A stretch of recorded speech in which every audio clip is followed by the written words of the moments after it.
This is FreshEd, a weekly podcast that makes complex ideas in educational research easily understood. I'm your host, Will Brehm. Today, we explore the experiences of Black Caribbean youth in the United Kingdom and the United States.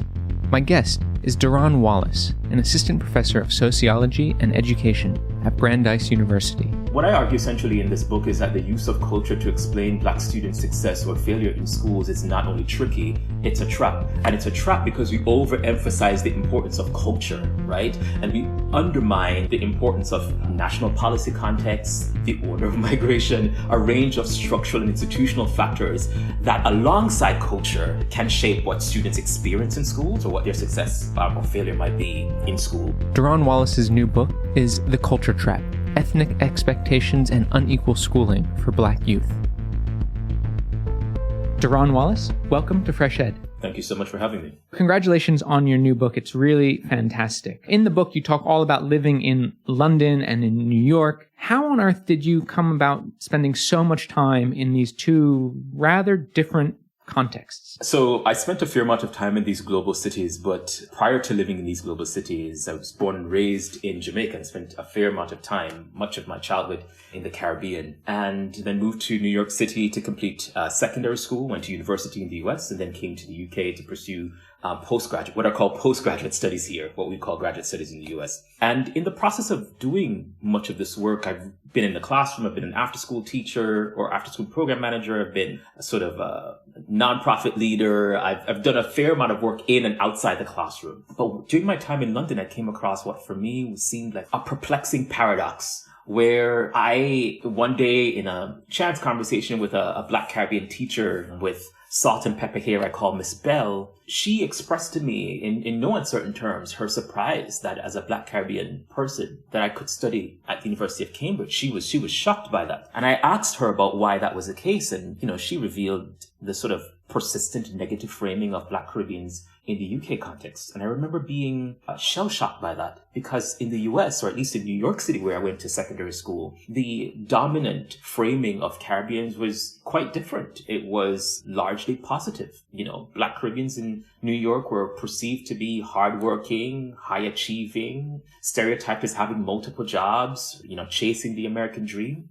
And so I remember being really shocked. And I just remember going home and I was talking with everybody I could talk to figure out this issue. I remember leafing through my sociology books and my Black studies books and my comparative and international ed books. And I was talking to faculty members to say, surely someone must have explored how the same ethnic group can be framed so differently across two national contexts. And then what was really peculiar in all of this was that in both national contexts, it was being argued both in sort of common sense articulations and even sort of public political expressions that the dominant reason for their achievement, high achievement in the US, as it were, and underachievement in the UK was Caribbean culture. And I kept thinking, well, how could it be Caribbean culture when the same people with the same culture are framed differently across two national contexts? That's what brought me to this work, was really an attempt to answer this question, because I didn't see it in any comparative and international ed studies. I didn't see it in sociology. I didn't see it in Black studies. And though I didn't anticipate it being a book, to be very honest with you, this work nonetheless was my answer. First to Miss Bell, that 5'1" firebrand Black teacher in South London. First, it was an answer to her. She was very interested in understanding this, again, perplexing paradox. But it was also an attempt to sort of assuage the sort of the restless provocations my conversations with her provoked. I know this may sound odd, but I remember the first night I literally couldn't sleep. I couldn't still my mind because I remember just working with students. Now, this wasn't abstract to me. This wasn't a set of statistical data points. I'm thinking about students I had worked with and their faces would run across my mind. And I was trying to understand better or more about that student's experience, why they were being framed so negatively, particularly in the London context. And what I came to learn was that there was a deeper, richer history here. And it's not just about London and New York City. It's also about the Caribbean, right? And that's one of the core arguments I make in the project, in the book, that you cannot possibly understand the experiences of Caribbean immigrants to either London or New York City if you don't understand their perceptions of the US and the UK from the Caribbean. So you have to go back home, right, in order to better understand the perceptions these immigrants will have of both the US and UK state schools. When you were spending time in both of these places, in London, Black Caribbeans were sort of seen and perceived as this notion of like a failing minority. But in New York, they were sort of seen as the model minority, overachieving, doing really well in school, etc. Or what I call, not a model minority, a Black model minority, which is framed differently, right? And politically relative to other ethno-racial groups. Right. So a Black model minority, because I guess it's in distinction to African Americans in this case. Exactly right. Exactly.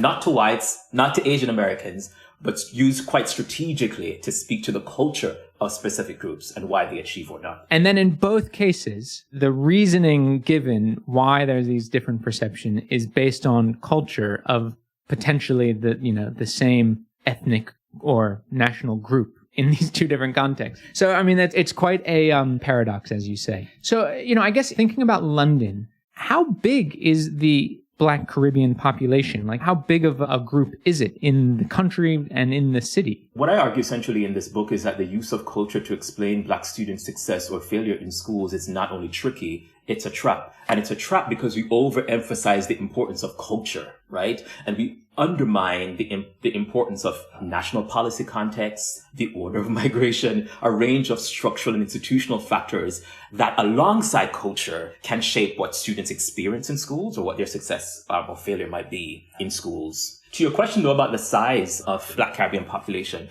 it's a really, really important one. First, we need to understand that the UK is much smaller than the United States, right? That London and New York City are global cities, yes, but that they also differ in size and population. It's also really important for us to understand that up until the 2011 census, that was the first time that Black Africans outnumbered Black Caribbeans as now the majority of the Black population in the United Kingdom. Right? Prior to that, Black Caribbeans had been the sort of largest Black ethnic group. Nevertheless, if we think about the numbers, they're still quite small, right? We're not talking about millions of people here. We're talking less than 500,000 people, right?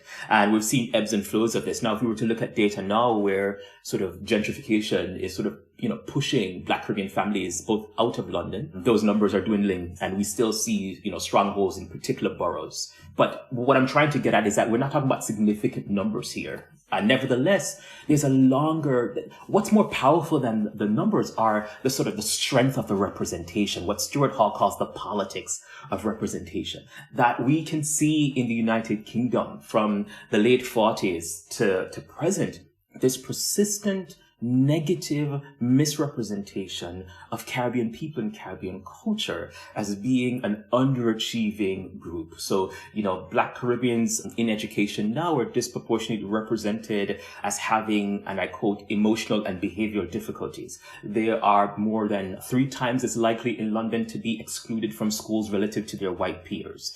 They do not fare as well on national GCSE attainment. So for our international audience, I'm referring to sort of nationwide end of secondary school exam in key subjects. They fare less well than almost every other ethno-racial group except the Gypsy and traveler communities. And we know because of their migration patterns that often informs instability in schooling, right, for Gypsy and Roma people. But for Black Caribbeans, they consistently remain this group that people can't figure out why it is that they're quote unquote underachieving, right? Not paying so much attention to the disadvantage that's been structured, which I get at in the historical analysis I provide in the book, but really thinking that this is a matter of culture. And if we have these national blinders on, it's easy to give in to this notion that it's culture, right? It's easy to think that there's something peculiar to this group here. But what this book opens up, it pushes us away from the national blinders and helps us to see how it is, in fact, the context of reception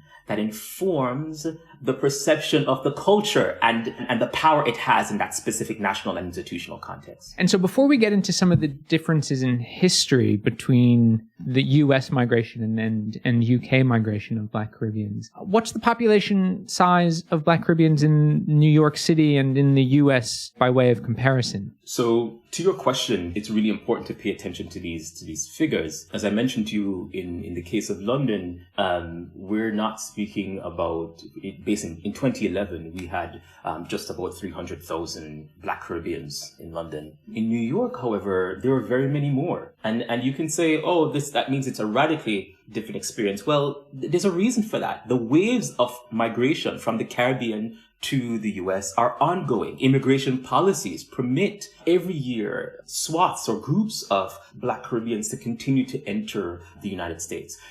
Immigration policies to the UK, however, from the Caribbean are much more restrictive. And so migration from the Caribbean has really slowed to a trickle, the sociologist Phil Cassanet suggests, whereas, it's ongoing in the US. And that's what another sociologist of immigration, Tomas Jimenez, refers to as replenishing ethnicity. And ultimately, in the book, I talk about how the sort of ongoing migration flows of Black Caribbeans to New York City and the trickle, as it were, from the Caribbean to London has a profound impact on the representation of successful feelers. What we are seeing is sort of immigrant success in one context, as we see for a number of different groups around the world.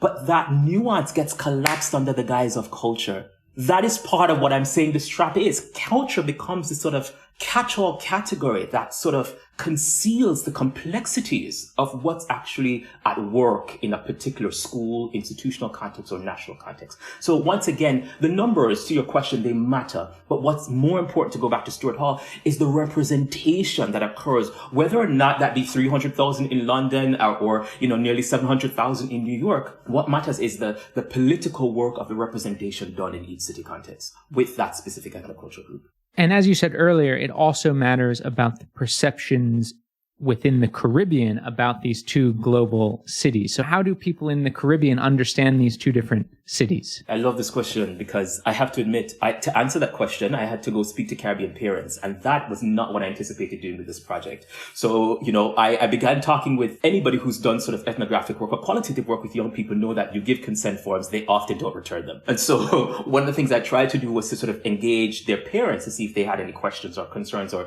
had their parents call me. And it was in conversation again with Black mothers, both in London and New York City, Black Caribbean mothers who would say, tell me the questions you're going to ask my child. And they would say, oh, they can't answer that. You need to come talk to me.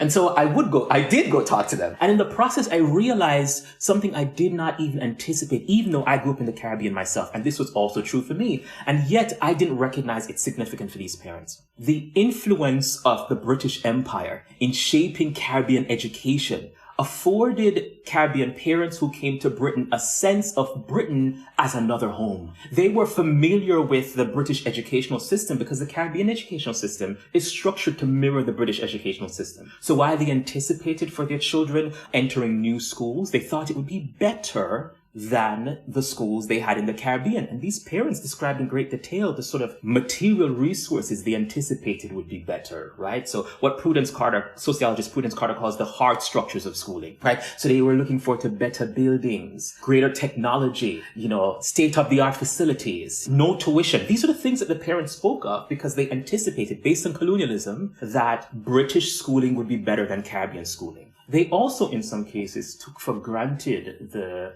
differences between Caribbean education, the British educational system, because the structures were often so similar, right? By that I mean primary school in Britain goes from years 1 to 6, same in the Caribbean, right? And secondary school starts from year 7 to 12, same in the Caribbean. Then you sort of move up to upper 6, lower 6 and upper 6, same thing. Then you go on to university, very, very similar. So that's, again, the influence of what I would call the educational legacies of the British Empire, right? That Britain didn't simply bring to the Caribbean this colonial rule of law. They also brought with them a model of schooling that shaped the perceptions Caribbean parents had of what schooling might be like for their children in a different context. They anticipated that British schooling would be better, but that the structure of schooling would be the same. So their children with better facilities should fare well. And they had to learn over time that that didn't work out quite well for their children. They learned to distrust the British educational system,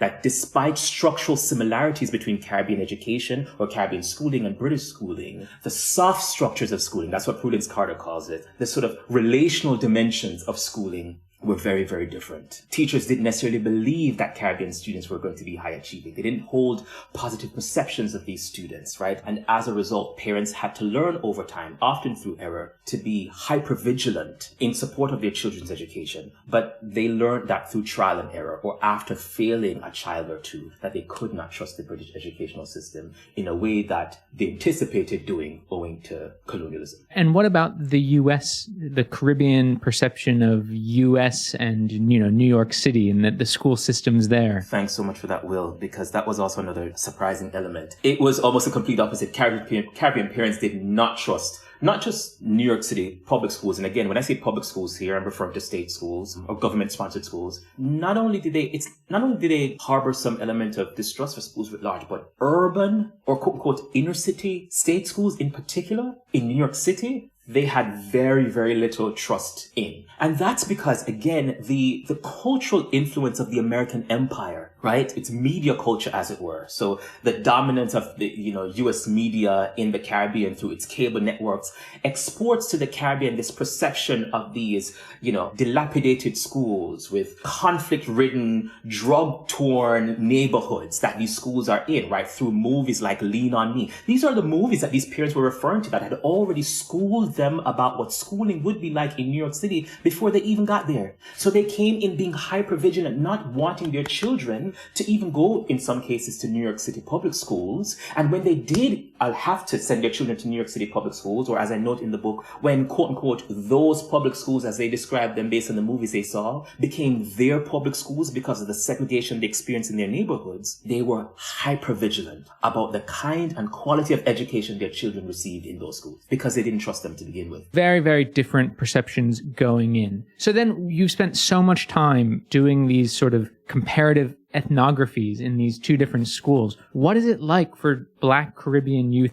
today to go through schools in London and in New York? It's a complex picture, and I conducted fieldwork over the course of 3 years. And what I realized, let me start first with the London case, is that there's a long-standing narrative, Caribbean underachievement, that shapes both policy discussions. If we think about the more recent Sewell report, which continued to frame Black Caribbeans as an underachieving group. But there's a longer history here that still shapes the experiences of Caribbean students. As I mentioned, they're still disproportionately excluded from schools, still disproportionately labeled as having emotional behavioral difficulties. But what I learned in the process of doing this work was that in the 1950s, 60s, and 70s, Black Caribbeans were framed as, and I quote, educationally subnormal. That was the language of the state. I'm going to let that sit in because I remember when I was, again, this was Miss Bell basically invited me to her Black supplementary school, and there was a pastor nearby and she introduced me to him, and he was the one who said, "Young man, you need to pay attention to our history," right? I'm not a historian.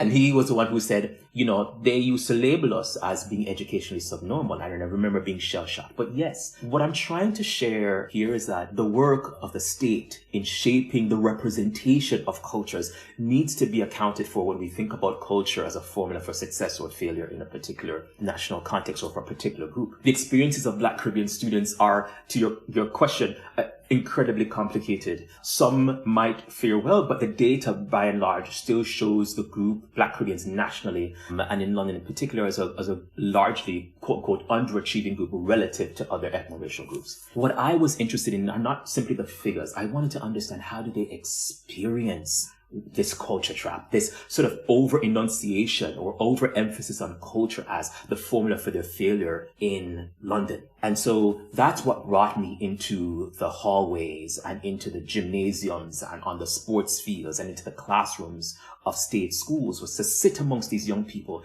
and to not simply understand these figures, but to get a sense of how they experienced these perceptions. And so how did they, did these students that you met, did they sort of reinforce some of these sort of stereotypical understandings of what Black Caribbean means in London or what it means in the US? What I find is that there are three dominant cultural strategies that shape the cultural logics that I saw at work in both London and New York City. The first is distinctiveness, the idea of being different from, and in some cases better than, a more stigmatized group. The second is deference, this belief that good behavior and comportment will shape high achievement and success. And the last is defiance, right? So an attempt at pushing back against structures of inequality that they may sense or experience in school. What I did see, however, is that while these three cultural strategies were of import in both London and New York City, they didn't play out the same way in London and New York City, right? And so let me start first with distinctiveness, right? In the New York City context, where Black Caribbean students were largely framed as this high-achieving Black model minority, they invested in what I called collective distinctiveness. By that I mean, even when only one student was high-achieving, or only 2 or 3 students were really high-achieving, they claimed the success of that few as a representation of the collective.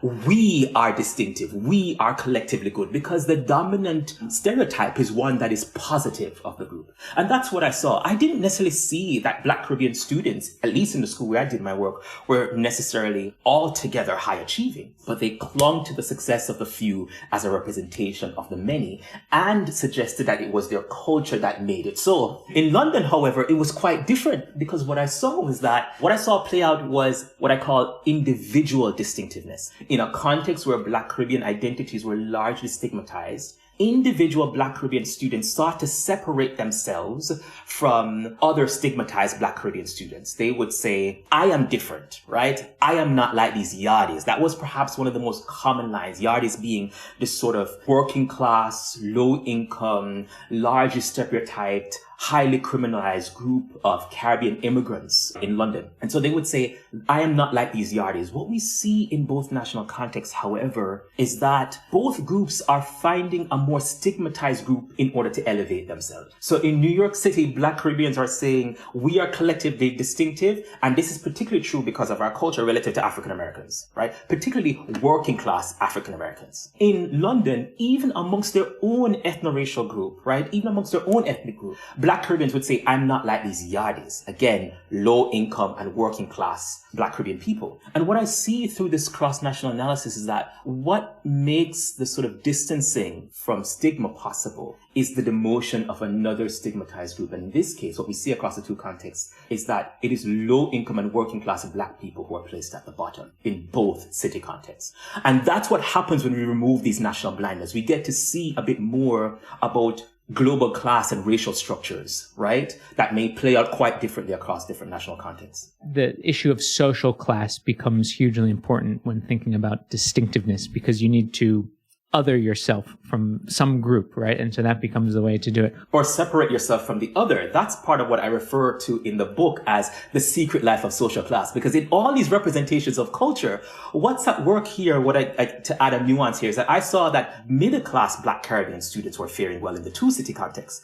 But those students' success were being represented as, in New York City, it was being represented as an expression of their culture. And in London, interestingly enough, their success was being deemed an exception to their culture. Again, I would just say, I just found all of this quiet class work under the guise of culture fascinating.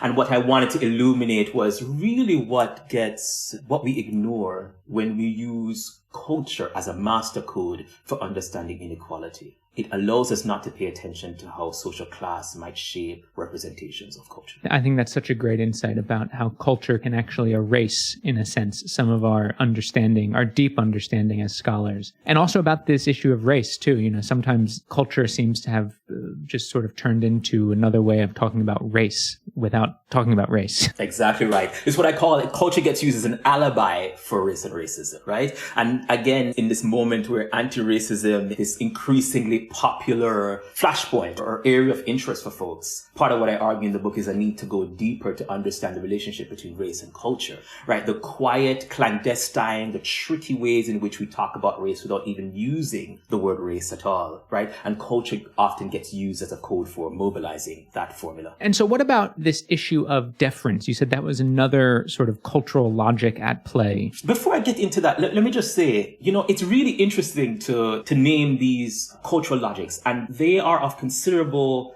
influence, at least on the young people I spent time talking to and hanging out with. But it's, as a former youth worker, as a former teacher, as a former community organizer, I know it's easy to blame specific groups for inequalities. You could hear this and say, well, really, what happened was that they just reinforced the inequalities themselves, right? And what that does is it reinforces or it lays the blame at the feet of these young people. And I just want to make a note here so that, listeners may not do that. And I had to call this out in my own book. What these young people are doing, they're strategic and savvy political actors.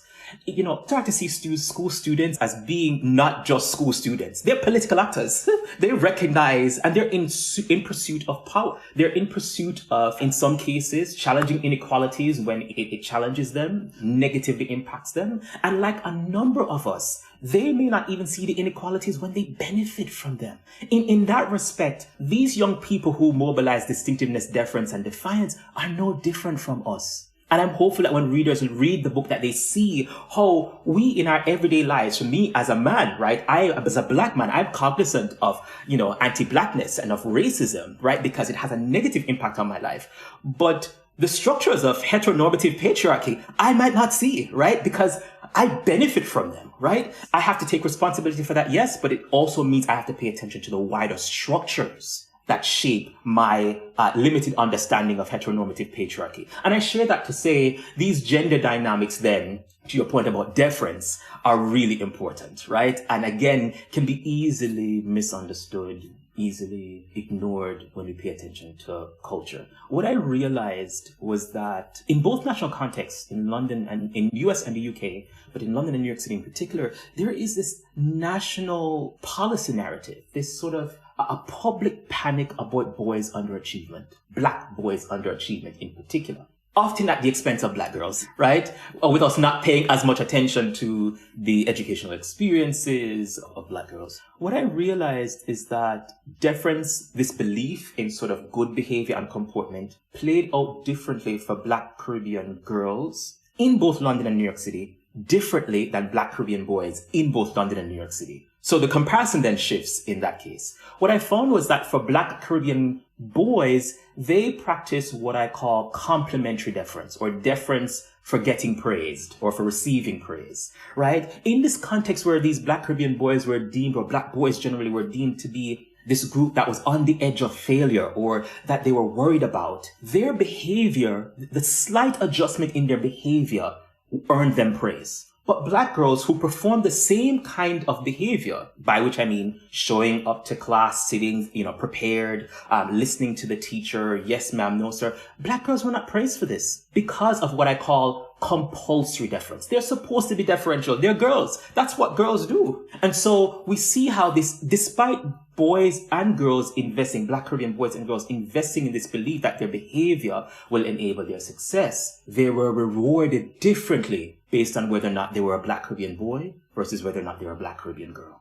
And we lose that when we just think that this is all a matter of culture. So another way that culture sort of collapses some of this complexity or veils it or, is a facade to a much sort of deeper engagement here. The last cultural logic that you brought up and you write about in your book is this notion of resistance. So the way in which black Caribbean youth in these two different contexts sort of resist some of these, let's say, ethnic expectations, as you call them. How does that play out in these two different contexts? Yeah, so that's a third cultural strategy, defiance. And what I found was that black Caribbeans in New York practiced what I called interpersonal defiance. So when teachers challenged them, right, and said, you're supposed to be hardworking and high achieving In one case, a teacher said, and I quote, "Your mother told me not to let you settle."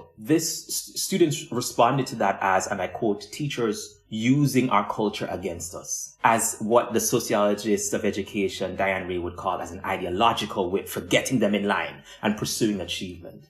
In those cases, these students resisted the acts of those teachers, those individuals at an interpersonal level. The school wasn't the problem. That teacher don't like me. That teacher is the problem, right? Those are the sort of common quotes I heard from students, right? So that's what I call interpersonal defiance. In London, on the other hand, where students, a significant number of students wanted to leave this particular school, where they felt as though they were being largely misrepresented in this school, they were not being given a fair chance. They didn't necessarily think that the teachers were the problem exclusively. They thought the school was the problem. And that's what I call institutional defiance. Now, to be clear, there are examples of institutional defiance in New York City and interpersonal defiance in New York. I want to nuance the argument here. I didn't see examples in either national context. Both played out in each city context. But what I emphasize are the dominant representations in each. What I saw was that interpersonal defiance was the dominant formula, right, or the dominant cultural logic amongst Black Caribbeans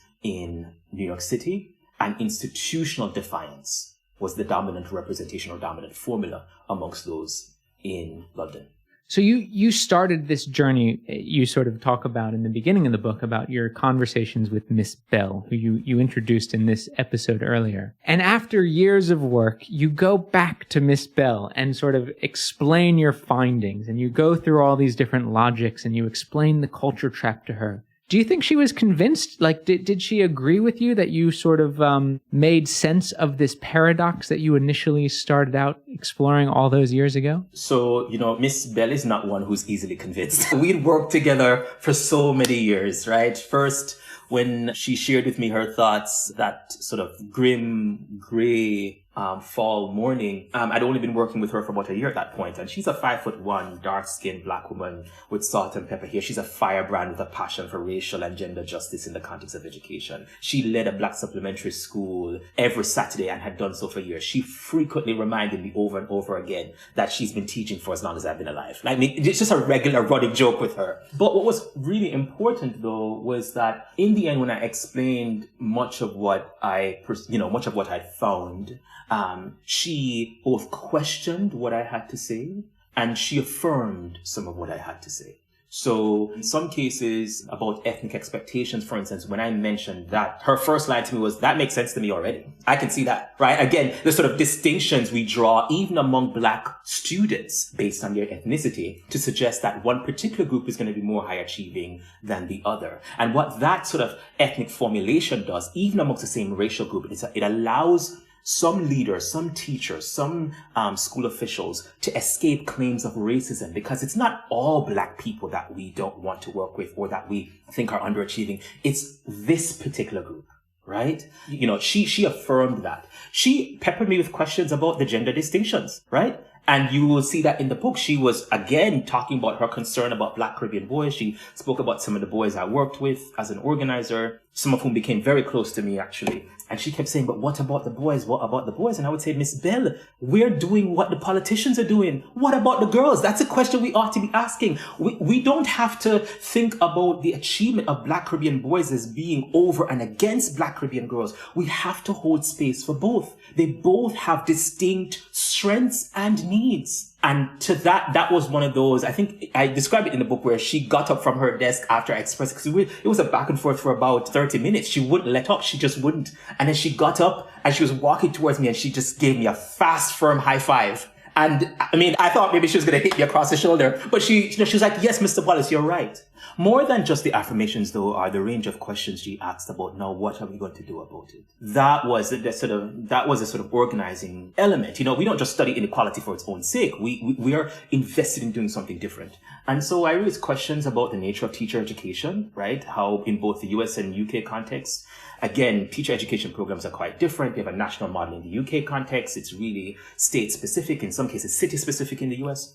And I don't want to dive too much into that, but I was making clear to her that there's too little emphasis placed on the relationship between race and culture in teacher education programs, both in the US and the United Kingdom, and that needs to be completely transformed. Not only that, I spoke to her about the structures, the institutional structures of inequality, like tracking in New York City and setting in London, which sort of facilitate the sort of representations of Caribbean students as being high achieving in one context or underachieving in another, and how, core subjects like citizenship, we don't need to be setting or tracking students for those classes. Students, irrespective of ability, can learn one from another, and we need to think about doing away with setting.